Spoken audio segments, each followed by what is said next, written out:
Welcome back. Now let's go to Newton's second law, the application of Newton's second law. So from Newton's second law, what you need is you should know how to state the law, the Newton's second law. So you make sure that every definition in physics or in physical science, you take it straight from the exam guideline. Those definitions are the one they want from the exam. So now let's start. The statement says a learner constructs a push toy using two blocks with masses 1.5 kg and 3 kg respectively. The blocks are connected by a massless and extensible cord. The learner then applies a force of 25 Newton at an angle of 30 degrees to the 1.5 kg block by means of a light rigid cord, a rod, causing the toy to move across a flat rough horizontal surface as shown in the diagram below. So they mention rough. It means what? There is a friction in there. There is a frictional force, and remember, frictional force is the force that opposes the motion of an object.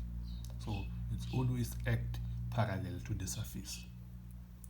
Now the statement: the coefficient of kinetic friction between the surface and each block is 0.15. Remember, the coefficient, it does not have units, so we don't write units when we write the coefficient. Now, question 1. State Newton's second law of motion in words. So this one, you make sure that you take it from the exam guideline. You don't write yours from your head or any textbook. You take it from the exam guideline. Now, from the exam guideline, here is Newton's second law.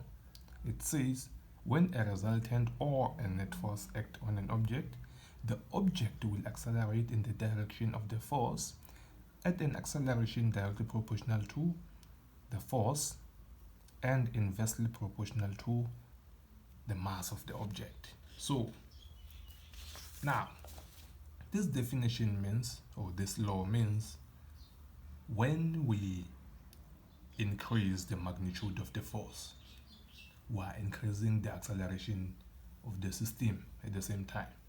So now, since we did state the law, now let's move to the second question. Now calculate the magnitude of the kinetic frictional force acting on the 3 kg block. So in the 3 kg block, as we can see, we're given the coefficient of kinetic, which is 0.15, and we know something. Since the 3 kg block is in the horizontal surface, we know that normal force is equal to weight. So now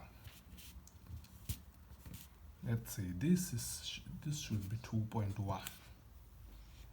So from the formula sheet, we know that Fk is the kinetic frictional force. So from the formula sheet, you will find that this formula is written as Fk for kinetic frictional force is equal to the coefficient of kinetic multiplied by the normal force. So now we know that normal force in the horizontal surface is equal to weight, and the weight is equal to mg. So now we move. This is the coefficient of kinetic friction. Normal force, it should be mg. As we know, normal force is equal to weight, and weight is equal to mg. So now we have mg here. So we are given the coefficient as 0.15. Then what is m? M is the mass of an object, which is 3 kg, multiply the g. G is acceleration due to gravity, which is always 9.8 meters per second squared, always downwards. So when we punch the calculator, from the calculator we got 4.41 Newton. So this is the magnitude of the kinetic frictional force acting on the 3 kg block. So now let's move to the following question. The following question says, draw a level free body diagram showing all the forces acting on the 1.5 kg block. Now the focus is 1.5 kg block. So from the 1.5 kg block, we see a force acting at an angle, but this force is going down incline. So it's going down at an angle. Now 2.2,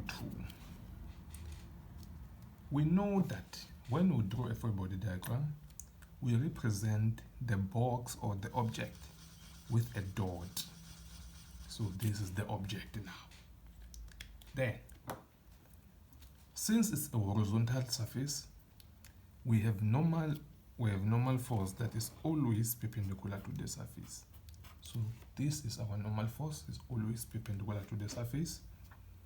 Then we have weight, or Fg. This is our weight. So since the 1.5 kg block, there is a tension, or there is a strain acting in the opposite direction. So there is a force acting on that strain.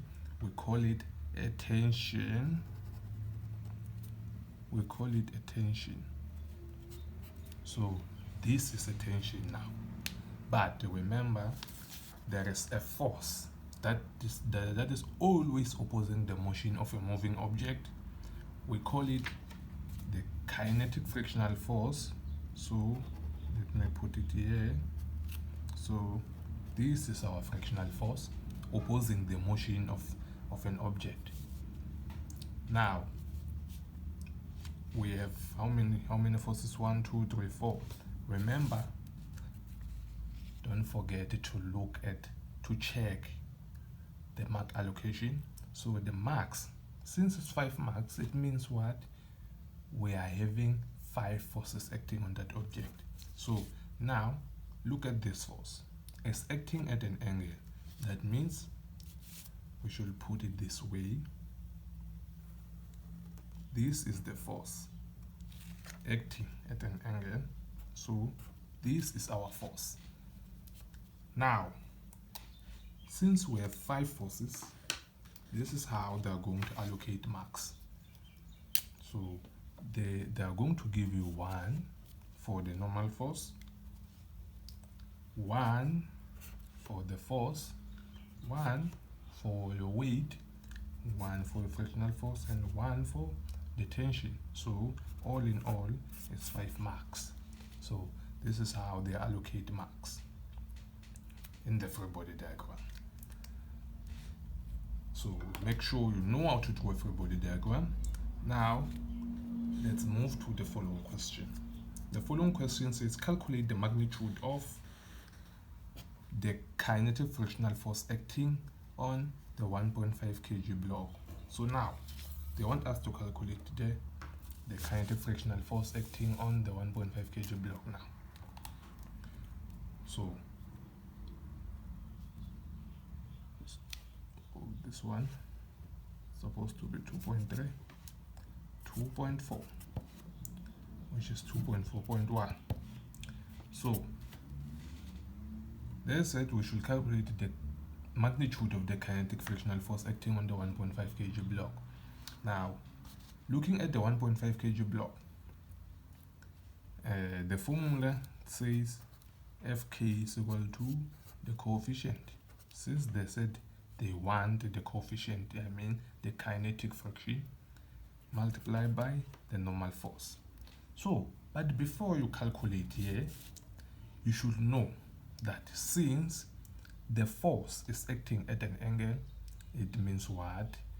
Normal force now is no longer equal to the weight.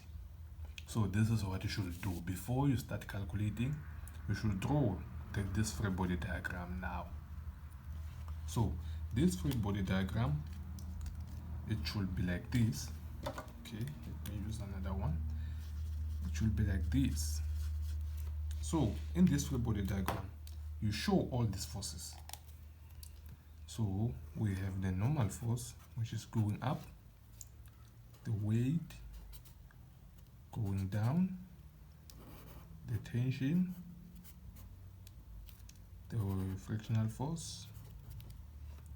Now, since this force is acting at an angle, it means what? We have the vertical component and the horizontal component of this force. Since this force is a two-dimensional force, so now we're going to see, since the force is going down at an angle, so it means we have the force going down like this. We call this force Fy. This is the vertical component of that force. Now we have this one going straight, so this one we call it an Fx. This one is the force that we call the horizontal component. So since it's a two-dimensional force, it has a horizontal and a vertical component. Now, looking for your normal force. Normal force is here now. So you check how many forces are going up. So normal force is the only force that is going up. Is equals to how many forces are going down.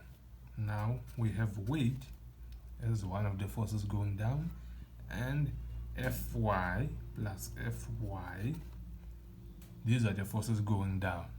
Now let's check, what is weight? Weight is mg plus what is Fy? Fy, since is the vertical component, so vertical component we calculate as F multiplied by the sine of an angle. So the angle is the given angle now. So it means what? Here we have the coefficient of kinetic and normal force. We have mg plus F sine theta, which is the sine of angle, the given angle. Now, what is the coefficient? The coefficient is given as 0.15. As they said, is for each block. Now, what is our m? M is 1.5. Multiply.